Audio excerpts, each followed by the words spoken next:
साथीहरू आज चाहिँ म जाते आइपुगिसकेको छु र यहाँ चाहिँ एकदम प्रचुर मात्रामा सुपारी खेती भएको रहेछ। छेउमा हेर्नु होला सडकमा। र यो चाहिँ जाते बजार र यो चाहिँ जाते बजारदेखि माथि टावरदेखिको दृश्य। साथीहरू मैले चाहिँ है भोक लागेर चाहिँ अब आउँदा आउँदै के खाने भनेर माथि के खाने भनेर चाहिँ पानी ल्याएको छु अनि यहाँ चाहिँ सामोसा ल्याएको छु खाजाका लागि है त। अब बसेर म चाहिँ अब खान्छु है।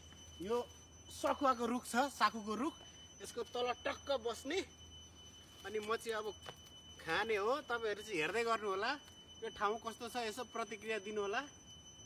यहाँ जंगली किराले चाहिँ एकदम सिठी मारिरहेछ गर्दै, सुन्नु त उ जंगलमा यस्तै आनन्द हुन्छ है। प्रकृतिसँग रमाउँदाखेरि साह्रै मजा आउँछ। हाम्रो प्रकृतिको आफ्नो छुट्टै आफ्नै छ, स्वाद आफ्नै छ।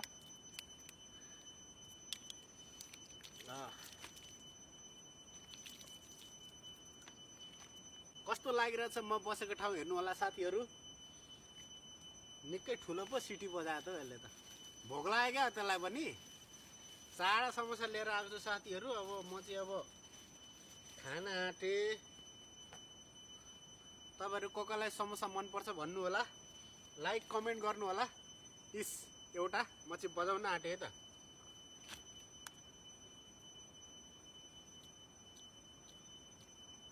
Not bad. चाहिँ ब्यागे कमिला प्रशस्तै पाइन्छ क्या। कमिला पनि आज रहेछ, अब कमिलालाई पनि दिन्छु ल। ल खाऊ गराऊ, मस्त मोज गर। तिमीहरूको जस्तो आनन्द जिन्दगी के छ र। ल ल खाऊ। 2-4 वटा दिन्छु है त साथीहरू। म यसो टुक्रा 4-4 वटा समोसा ल्याएको छु। एक्लै खायो भने अलिकति क्यालोरी धेरै होला।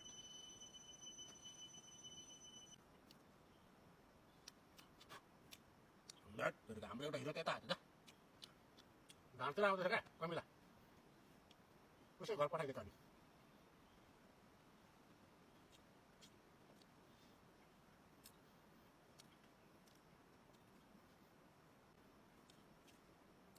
2 वटा चाहिँ खाइसके साथी हो। अब 2टा बाँकी छ।